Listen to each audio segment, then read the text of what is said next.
leadership, culture, loyalty, and the future of organizational power. There is a dangerous misunderstanding happening in many organizations today. Many leaders believe business growth is about money, strategy, marketing, expansion, technology, or competition. Those things matter, but they are not the foundation. The real foundation of every lasting organization is culture. An organization can survive temporary financial pressure, market instability, and operational challenges, but once culture is damaged, the organization begins to decay from inside. And when internal decay begins, collapse becomes a matter of time. Most companies are not dying publicly first. They are dying privately before the public notices. The signs start internally. Workers lose emotional connection to the vision. Departments begin operating without unity. Trust disappears slowly. Politics becomes stronger than purpose. Employees stop protecting the organization because the organization stopped protecting them emotionally. People start working only for salary instead of mission. And when workers lose emotional ownership, productivity begins to fall silently. This is why leadership is deeper than management. Management controls systems. Leadership controls spirit, and every organization eventually becomes a reflection of the spirit of the leader behind it. A company cannot rise above the mentality of its leadership for too long. If the leadership is confused, the organization will eventually become confused. If leadership is dishonest, dishonesty will spread across departments. If leadership is emotionally unstable, fear will become the culture. If leadership tolerates mediocrity, average thinking will become normal. If leadership rewards politics over competence, corruption will slowly become institutionalized. Culture is not what is written on the wall. Culture is what leadership repeatedly tolerates. That is why many organizations look successful externally, but are internally broken. Beautiful offices, powerful branding, strong social media presence. Yet inside the system, workers are frustrated, talented people are leaving. Trust is broken, communication is weak, and loyalty is dead. The future danger for organizations will not only be competition from other companies. The future danger will be internal emptiness. Companies will have staff but no unity, structure but no soul, employees but no ownership, activity but no real productivity. And this is already happening. Many workers today are physically present but mentally disconnected. They arrive early, close late, attend meetings, submit reports, but internally they have already detached themselves emotionally from the organization. Their creativity is gone. Their passion is dead. Their loyalty has disappeared. They no longer think about how to protect the organization. They only think about survival. This type of environment destroys innovation. Human beings do not produce their best in toxic cultures. Fear can produce temporary obedience, but fear can never produce lasting greatness. You can force people to work, but you cannot force people to care. Genuine productivity is emotional before it becomes physical. A worker who feels respected behaves differently. A worker who feels trusted behaves differently. A worker who believes in leadership behaves differently. A worker who sees vision behaves differently. This is why organizations must stop treating culture as decoration. Culture is infrastructure. It is one of the greatest assets a company possesses. The greatest companies in the world are not only built by products or capital. They are built by internal belief systems. The strongest organizations create emotional alignment between leadership and workforce. Workers begin to see themselves as part of something bigger than salary. They begin to protect the organization naturally. They begin to defend the vision because they feel connected to it. This type of loyalty cannot be bought with money alone. Many leaders think increasing salary automatically creates loyalty. It helps, but salary without emotional connection only creates temporary retention. The moment a higher offer appears elsewhere, the worker leaves. Real loyalty is created when people believe they are seen, valued, developed, respected, and connected to purpose. That is why the future CEO must become more than a businessman.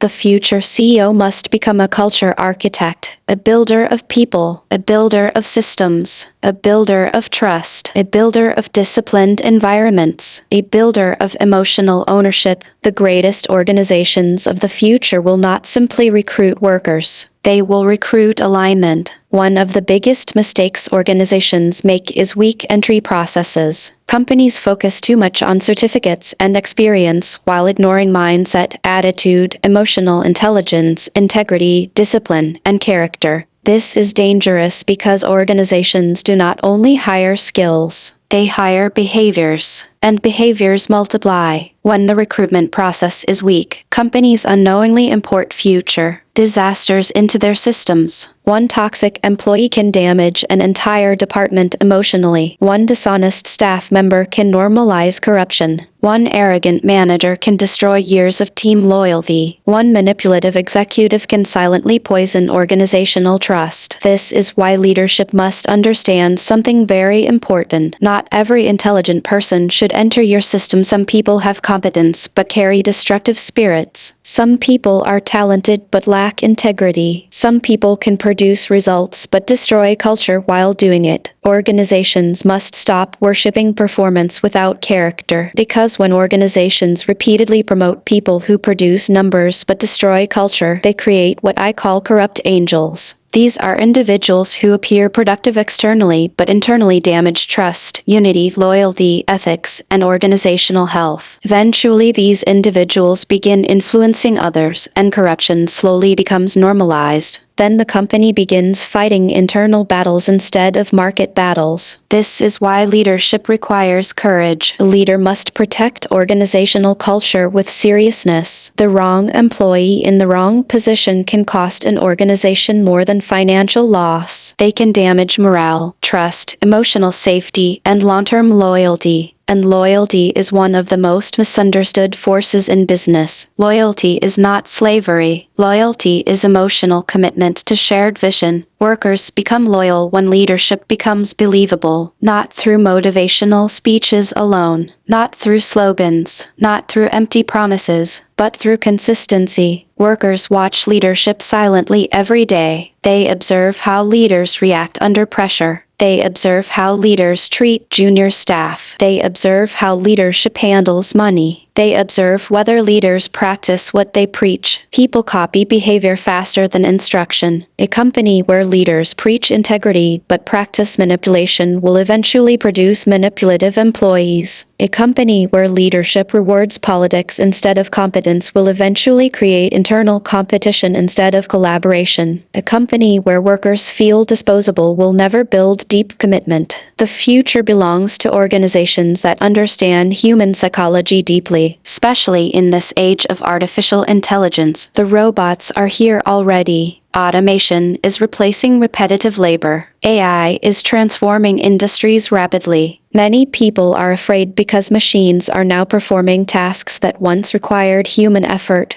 But there is something technology will never replace: human originality, human vision, human emotional intelligence, human intuition, human creativity, human meaning, human leadership. Artificial intelligence can process data, but it cannot replace human purpose. AI can automate systems, but it cannot build genuine trust. AI can generate information, but it cannot replace emotional connection. This means the value of human uniqueness is about to become even more important. The future workforce must move beyond repetitive labor into creativity, problem-solving, innovation, leadership, emotional intelligence, relationship management, and strategic thinking. Organizations that fail to develop human-centered cultures will struggle in the future. The companies that will dominate tomorrow are the ones that combine technological advancement with strong human culture. This is where leadership becomes critical. The leader must help people discover meaning inside work, because humans naturally commit themselves to environments where they feel meaningful. When workers believe they matter, they naturally increase responsibility. When workers feel invisible, they emotionally withdraw. A powerful organization, therefore, is not simply a place where people work. It becomes an environment where people grow, contribute, innovate, and connect emotionally to vision. And this affects productivity directly. Many organizations are chasing quantity while ignoring quality. They want more customers, more branches, more sales, more expansion, but internally the foundation is weak. That type of growth is dangerous because weak culture multiplied across larger structures creates larger chaos. Real transformation is not arithmetic, it is geometric. And geometric growth begins with internal transformation. Sometimes organizations do not need more activity first. They need better thinking, better leadership, better systems, better communication, better culture, better emotional intelligence, better recruitment, better accountability, because quality thinking produces quality organizations. Even branding reflects internal culture. Organizations that want premium customers must build premium experiences. Presentation matters because presentation communicates mentality. The way a company communicates, packages services, treats visitors, organizes operations, handles complaints, responds to emails, structures meetings, and manages environments all communicate leadership standards. Excellence is not luxury. Excellence is discipline. Many organizations lose credibility before speaking because their environment already communicates confusion. Excellence attracts respect naturally because people interpret organization as seriousness. This is why culture must be intentional. Culture is not accidental. Culture is engineered. Every organization is teaching something daily, whether intentionally or unintentionally. The question is, what are workers learning from the environment? Are they learning discipline or carelessness, integrity or manipulation, unity or politics, purpose or survival, growth or fear? The answers to these questions determine the future of the organization. The organizations that will survive the future are not necessarily the loudest organizations. They are the deepest organizations. Organizations with strong internal systems, strong leadership identity, strong values, strong emotional trust, strong communication, strong accountability, strong purpose. Because deep organizations survive pressure better than shallow organizations. Leadership, therefore, is not about title. Leadership is the responsibility for the organizational atmosphere. A true leader understands that every decision affects culture. Every behavior creates signals. Every action teaches something. Leadership is constantly shaping the emotional environment of the organization, and this is the assignment many organizations must now take seriously, not just building companies, but building cultures worthy of loyalty, not just creating workers, but creating aligned associates, not just generating revenue, but generating meaning, not just expanding structures, but expanding vision, because in the end, organizations do not become powerful because of buildings alone. They become powerful because of the people, the culture, the trust, the discipline, the values, and the leadership spirit that holds everything together. Please subscribe to our channel, UC Global Leadership Network.